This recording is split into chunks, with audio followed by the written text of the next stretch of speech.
Kung tagaan kag chance nga makapili ka sa imong inahan, gusto ka mo pili? Hello, gusto ba ka mo pili? Kadungog ko kadaghan, no? Daghan ko kadungog na maingon nga bida nganong siya pa may akong inahan. Gani nagi uban nga frontal og sulti, nganong ikaw pa may akong inahan, no? Sa ato pa diskontinto ta, di ba? No? Susunod nga pangutana, kung tagaan kag chance nga hingpito nimo ang imong inahan, buhaton nimo dili? Hello, kung tagaan kag chance, kung makahimo ka, hingpito nimo ang imong inahan, buhaton nimo dili? Natural buhaton giroy, di ba? Okay? Ang atong Ginoo nga si Jesus, tungod kay anak siya sa Dios, uban na siya sa Dios, sukad pa sinugdanan, kay naa mas ebanghelyo na sa Juan, nga si sinugdanan mo ang pulong Dios ug ang pulong uban sa Dios. Walay bisan unsa nga gibuhat ang Dios nga dili pinaagi siyang pulong. Ang tanan nga gibuhat sa Dios, gimugna sa Dios, gimugna niya diha pinaagi uban siyang pulong ug alang siyang pulong. Therefore, si Jesus, kay siya man ang pulong sa Dios, makahimo o gihimo gyud niya, mao na daygo ng Ginoo ang mahal nga birhen, gihimo niyang immaculate, hingpit, full of grace. Ang giingon gyud sa anghel, hail full of grace, puno gyud sa grasya. Dili lang kay way man sa sala, kundi puno gyud sa grasya. So ang pangutana, is this just automatic? Kay maoro man ay usahay atong dagway, kay gamhanan ang Dios, himuon lang niya automatically. No? While gamhanan ng Dios, walay dili niya mahimo, pero ang Dios murespetar man sa human choice. Hello? Murespetar gyud siya sa human choice. Murespetar siya sa imong panghuna-una, murespetar siya sa unsay imong pilion. So, mao na nga kung nakahinumdum mo niadtong first Sunday pa lang, gi-point out ni Propeta Isaias nga ang Dios maoy nipahigayon nga makamugna siya bag-ong katawhan sugod ni Abraham. Hinumdum na, first reading na, sugod ni Abraham. Although suma sa isgutan sa atong ikaduhang pagbasa karon, gipili na tangdaan aron maiya ug mawalay sala. Suwa pa gani iya buhata ang kalibutan. Pero doon nagyoy involvement ang tao, kay ang tawag sa Dios, gugma man kay gugma man siya. Dili man na gugma kung pinugos ka. Amen? Sumanang doon nagyoy human collaboration. Mauna nga ang initial yung movement sa Ginoo is pagtawag. Sama nga iyang gitawag si Abraham. Gikan sa Ur sa Mesopotamia. Unsa man ang Ur Mesopotamia? Kanang Ur Mesopotamia mao kuno na ang Iraq. Ang Mesopotamia mao na ang Iraq na karon. Kanang lugar ha sukad pa niadto, daghan na silang mga Dios-Dios. Okay? Daghan na silang mga Dios, daghan silang mga ritual sa ilang mga Dios-Dios. Unya, si Abraham mao gitawag si Ginoo. Giunsa mas Ginoo? Ang Ginoo may nagpaila nga siya Dios. O gani, ang Ginoo may nag-agak niya nga makat-on gyud si Abraham og salig. Kay wala ni bisag tiguang na kayo sa dili siya makaanak. Iyang asawa daang baog sukad batanon pa sila, pero nga makahatag yun siya sa iyang gisaad o kininatuman. Gani, probably nga sa pagsugod lang, si Abraham nagtuo rapod nga ang Dios nga iyang nailhan, sama rapod sa mga Dios-Dios dito sa uban. No? Apan actually, ang iyang Dios, buhi yung Dios, gamhanan sa tanan, gawas niya wala na ilain pa. Ug kini nag-anam ka klaro diha sa mga propeta. Unya, sa tawag sa Dios, si Abraham naning kamot nga mabiyaan niya ang iyang karaan nga pangununa base sa sulundo niya sa iyang katigulangan. No? Unya, biyaan niya ang tanan niyang bulhaton, subay niya atong karaan niyang kinabuhi. Kay puy-an na niya ang kinabuhi in relationship, in covenant, uban sa kasabutan sa Dios nga nagpaila kaniya. Ugani, kay lagi, naglisod man si Abraham, labi na sabot na si Sarai, nga mutuo, mauto nga sa dihang, niabot na sila sa promised land, sa mga sagingon sa Ginoo, nagtulda na dito, niduaw ang Ginoo pinagi ng tulo ka balaan nga mga bisita. Unya giabi-abi na ni Abraham, ug sa dihang human niya gabi-abi, niingon ang usa ni atong tulo, hain ganing imong asawa nga si Sarai, sa tua dito suod sa akong tulda. Nya si Sarai ka nakadungog man, niabli siya gamay sa pultahan, nilili. Nya giingnan siya, sunod tuig, inigbalik na mo, magkugos na siya siyang anak, sa inyong anak. Nya mao tong reaksyon ni Sarai, nikatawa siya, nikatawa, kay lagi matul pa niya, ha? Ako makaanak pa rin ako nga uga pa ko sa langkay. No? Okay? Kay daan ko siyang di makaanak. Pero kay wa may dili mahimo siguro natuman yun ni. Gani ang bata, gibunyagan o Isaac. Tungod kay ni katawa, ang meaning sa Isaac, laughter. Amen? Niya, karon si Isaac, gipahalad sa Ginoo, naglisod si Abraham niya to, pero nipili naman siya, nakaton masagsalig si Ginoo. Maunang lisod sabton. Ngano nga ang anak, bugtong anak, hatag pagyud sa Ginoo, karon ipaihaw man, ipahalad. Pero mauni, aron tuntunan si Abraham o ang iyang kaliwat, nga dili sila magpuyo para silang kaugalingon ko dili, para gyud sa Ginoo. Tuod man, gihalad yun ni Abraham. Nya mao to nga nagsugod na o kasilsil diha silang amgo nga mao ginay tuyo sa Ginoo nga puy-an nila ilang kinabuhi, hinalad yun nga to sa Dios. Og dugang pangpadayag sa Ginoo ngadto sa iyang apo ni Abraham, si Jacob. Natuog siya dito kay kapoy kay siya dito sa Bethel. Nagdamgo siya nga naay hagdan di ay dito, abot Diyos langit, niya naay mga anghel nagsaka kanaog. So unsa may gibuhat ni Jacob sa iyang damgon ug nagtuo siyang damgo gito iyang gigunita ng anghel, nya di gid niya buhian until tuganan siya sa ngalan. Pero gisumbalik mo siya sa anghel. Giingnan kinsa gani imong ngan? Ningon si Jacob, apo ko ni Abraham. Giingnan si anghel. So kadkaron Israel na imongan. Tungod kay nakiglayog ka uban sa Dios. Unsa man ang pakiglayog uban sa Dios?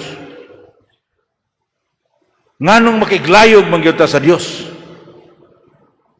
Ngano tungod kay nagpabilin man tang gawas noon sa atong una-una, gawas noon sa atong tumong tuyo. Pero gitawag man ta nga ihalad atong kinabuhi sama nga gipahalad si Isaac. So struggle yun na.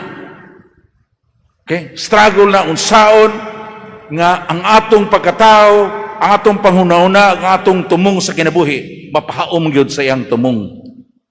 Mapahatuman sa iyang kabubuton, no? So mauni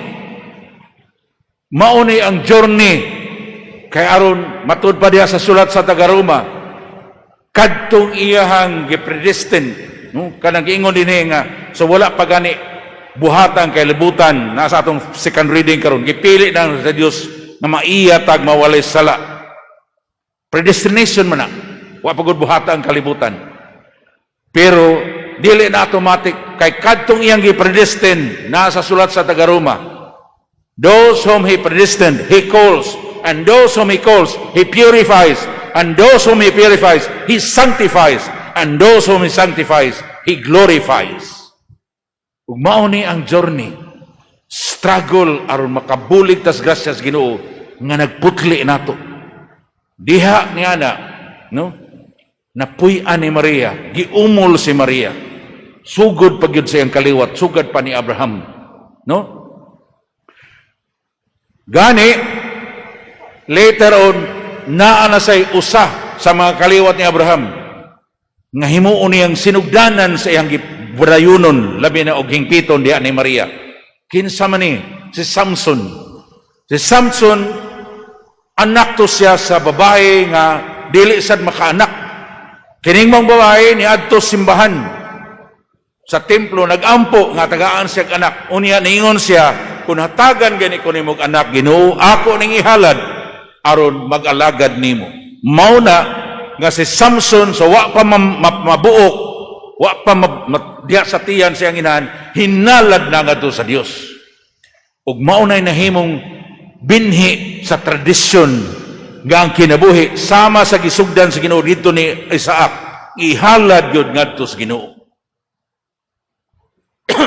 Mao na ang pagka-Nazarite o Nazaret nun, kanang pulong Nazarite hinalad ngadto sa Dios. Unya napuy-an gyud na diha sa mga taga Nazaret. Mao na nga si Maria ug si Jose didto gyud sumasahan ay sa Ginoo magpuyo sa Nazaret aron maagak gyud sila nga mahalad ilang kinabuhi o gantanan silang kinabuhi sa Ginoo. Mao na nga nagtubo sila na ng maong pahat sa tradisyon, no? Sulundon, maayong panigingnan. So sayon gani kayo nga imaginon nga lain nga gibuhat sa Ginoo diha man sa propeta Tobit, no? Sa Book of Tobit. Kay si Tobias ikasal na pag-abot ito sa ilaha, gidala man niya iya pangasaunon, ikasal sa iyang amahan na si Tobit, no? Ug si Sarai, ikasal sila. Karon human sa kasal nindot kayo. Kaya ang kasal nag-sanctify na may daan sa ilhang intention of union, no? Intention of union. Pero ang gibuhat ni Tobit o ni Tobias o ni Sarai, ni Sarah di ay is humanaw ta atong kasal, i-consummate na lang sa pagdug kay mao man yun na ang process sa kasal. I-consummate man na diha sa katre. Amen. Now, unsa magibuhat nila by the inspiration of the Lord, silang duha si Tobias goy nangulo siyang asawa ingna niya day ayaw sa katug palihog mangluhod tang duha kay atong padayunon ang paghalad nato sa atong kanahiusa ngadto sa Ginoo. Nya unsa may ampo bati tan-awa diha sa Book of Tobit. Unsa may pag-ampo ni Tobias niyon siya, Ginoo, ni ako kay imo kong gitawag. Mao nang I take my wife not out of lust or to gratify lust. Dili aron pagtagbaw sa akong kauwag kundi aron pagsugot sa imong kabubuton. Unya kanang pagsugot sa kabubuton sa Ginoo, mao man nagiingon na San Pedro, obedience to the word of God makes us holy. And so, it purifies them, it sanctifies them. And so, diha po ni, appeal ni sa kinabuhi sa mga Nazaret nun. Hinalad ilang kinabuhi ngadto sa Dios. O probably mauni gibuhat. No? Although wala gisulti sa kasulatan, pero probably mauni gibuhat sa ginikanan sa mahal nga birhen, si San Joaquin ug Santa Ana. Ang ilahang kaminyoon, ilahan man itong gibalaan, ilang panagsuod, ang ilang panagtiayon, ilang man itong gibalaan, kay sukad sa nugdanan, ilang manggihalad sa Ginoo. Unya, matagdog nila, padayunan nila ang pag-ampo, nga Lord, ni ami, among gipadayon ang paghalad sa among panagtiayon, ug ang tanan namong buhaton, niining among panagtiayon, among ihalad nimo aron among panalanginan, imong panalanginan, ug ang bunga niini, amo sang ihalad nimo, sama sa gibuhat lagi sa inahan ni Samson. And so, posible nga nagduog pa si San Joaquin ug sa Santa Ana. Kay natural child ba si Maria? Hello? Posible nga nagduog pa sa Sanukin ug sa Santa Ana. Apan kay ang ilahang kami niyon, hinalad naman sa Ginoo, kay kasado magid sila, sumasahan ay sa Ginoo. Ug ang ilahang kada action sa ilahang marital act, gihalad sa nas Ginoo, apil na ang mahimong bunga niini. Open kaayo sa paghikap sa Ginoo, sa bunga sa ilang pagduog, nga mao si Maria. Gihimo sa Ginoo, nga immaculate. Why man sa sala, ug puno gyud sa grasya mo nang niingon ang anghel, hail full of grace. Now, karon kaingon ana naman si Maria. So andam kay siya, haom kay siya nga mudawat sa pulong sa Dios nga magpakatao. Siya mao labing andam ug labing haom nga ni welcome sa anak sa Dios nga nianhi aron pagluwas kanato. Nga sumama sa atong opening prayers, ang pagkaputli ni Maria, application ni sa grasya nga kabuton ni Kristo pa dito sa cross. Anticipated, applied. No? Pareho ba na anang karon na naman ko na vaccine para sa virus. Kinsa may butangag vaccine, kanang nangasakit na? Dili, kanang wa pa masakit, aron dili sila masakit. Amen? Mao to ang gibuhat sa Ginoo. Si Maria, mahimot ato siyang makasala, kay kaliwat man siya ni Adan og ni iba. Apan salamat sa merito sa kang sakripisyo ni Kristo sa cross. Gi-anticipatedly applied nga to niya, nahimo si Maria nga immaculate. Kay kinahanglan man ang sala, papason, pinaagig, pag-ula gayud na isa kinabuhi. Kay the punishment of sin is death. Mao nang giula ni Kristo ngiyang cross, saya dito sa cross ang iyang kinabuhi, aron mapapas ang sala. Dili lang akong sala, kundi ang sala sa tanang tao. Apil niya ang sala ni Adan idiba nga adto unta kang Maria. Mao na nga si Maria tinubos gyapon sa atong Ginoo. Nang ingon siya diha sa Magnificat, for the Lord has looked down upon me, no, upon his lowly servant. Okay? Kay nahimuot siya pagtanaw kanako nga akong Ginoo nga akong maluluwas, nahimuot siya pagtanaw kanako, no? So mao ni mga igsoon, unya nganong angay man ta mo pasalamat o maglipay niini, kay karon do na nay tao tugbang suma sa giingon sa Ginoo sa atong first reading, tugbang ni iba nga natagak sa sala. Gagaingon man ang Ginoo, buhat man is Ginoo daan, no? Gagaingnan ko niya ang yawa. Maabot unyang panahon, butangan kong panag-away, ikaw ang babae, ang imong kaliwat ug ang kayang kaliwat. Yatakan niya ang imong ulo, dugmukon niya ang iyang ulo, samtang maningkamot kapag paak siyang kitin. Salamat sa Dios, gituman niya ang iyang saad. Diha ni Maria, atong igsuon sa pagkatao, aron siya sa ngalan natong tanan mo'y mudawat sa Ginoo. Amen? Amen? Nga karon nahimo man siya, mahimo man niya siyang inahan gyud sa Dios, kay mao man na nahitabo na. Unsa may labot nato niya na. Salamat sa Dios. Okay? Kay si Jesus, ang anak sa Dios, dayon niyang kamatay, karon lagi mabayran gyud niya ang sala. Dito sa cross, nihatag man siyang inahan nga inahan sa iyang sa iyang tinunan. Ingnan man niya, babae na ang imong inahan, babae na ang imong anak na ang imong inahan. Mao yun ay pagsamot. Ang pagsabot ni San Juan ngayon, sukad ni adto gipapuyo sa tinunan ang inahan uban kaniya. Sumao ni ang invitation karon. Agi illustration tingali akong hisgutan ang nahitabo ganinang kadlawon. Mga alauna na hapit, alas 12, actually, nakadawat ko sa tawag, alas 12:40 kapin. Nya, kanong na rin putol-putol. Nga dunay usa ka batanon nga nadisturbo. Unya, ni Primero, ang igsuon, naingon lang nga, unsa ako buhaton, Father. Pag-abot niya dito kay, moto ako, tagaan siya giya, no? Pag-abot niya dito kay ni panic man siya. Din kuyawan na hinuon ko nga, kung ni panic siya, kuyaw kayo moapil na sudlan po siya sa daotang espiritu.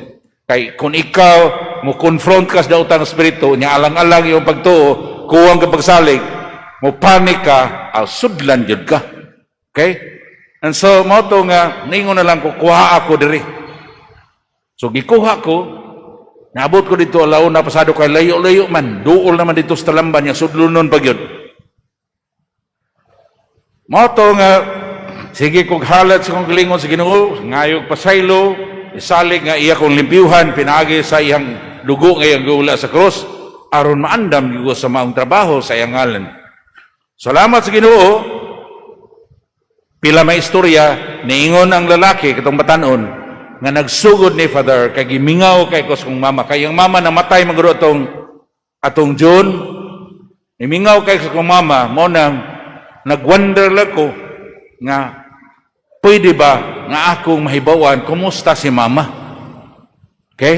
Unya, actually, naglong yun sa siyang mama. Unya, daan po siya, nagtuon, mandaan siya sa occult. Kabala, kanatanan. So, usa kay gayon ni ana, nitapad niya ang dagway murag iyang mama. Nung nagtuo po siya nga iyatong mama, pati niyang lipaya. Sus, kay wa madugay ni daghan man ni sila. Wa madugay, mo take over naman niya. Di na siya kaalihok, no? Mag-wild na siya pag-ayo, makusga na siya kaayo. Mga igsoon, mao ni ang bulahan nga birhen inahan sa atong Ginoo. Nahimo siyang inahan kay gihimo siya Ginoo nga immaculate. Aron maandam gyud siya. Unya tungod kay andam siya, haom ra sad kayo sa iyang pagingon ni ako sa lugoon sa Ginoo, matuman ni kanako sumala sa imong pulong. Sugod ni adto ang pulong sa Dios nga maong iyang anak ni puyo na uban kanato. So, dayon niyang kamatay gihatag man niya nato, mao nang kun mingaon kasi mama nga namatay na, ayaw tawag panawag. Kay naarabay uban mo adtog minteryo manukdok gyapon sa lungon, ma, musta ka diha? Nganong dili man nabuhaton tungod kay supak na sa pulong sa Dios. Sa Leviticus 19 verse 31 ingon gyud, do not communicate with the dead, you might be defiled. Ang warning is you might be defiled. Sa ato pa, concern ang Ginoo nimo nga dili ka mahugawan. Kay ngano di ay, ako gunang mama, o maor ba ginahuna-huna na to, ako gunang mama, di ko na si mahugaw na ko. Of course, ang imong mama, dili gustong mahugaw ka. Pero kung ang imong mama, wa pa maputli, katong ingon sa Ginoo, ang iyang gitawag, iyang putlion. Ang iyang putlion, iyang santuson. Ang iyang santuson, iyang himayaon. Kung ang imong mama, wa pa kompleto niya na, mao nang wa pa siya dito si Maya sa langit, naa pa na siya kahugawan. Kung imo na siyang sangpiton, hello, kung imo na siyang sangpiton, bisag naa ang iyang tawhanon nga gugma lang nimo, tungod kay naa pa man siya kahugawan, din mahugawan jud ka. Pareho ra tao, walay tumong nga manakod. Pero kung positive siya sa COVID, inig lamano nimo, takdan jud ka. Naklaro? Hello? Naklaro ba? So mao na, nga ayaw tawag. Sangpita ang mahal nga birhen kay gihatag na siya nimo atong inahan. Ug ikaw, sama ni San Juan, gipiyal na nga ito kaniya nga iyang anak. Ang angay buhaton is, papuyo na ito ang mahal nga birhen, dinhin nato sama sa gibuhat ni San Juan. Amen. Palihog manindog.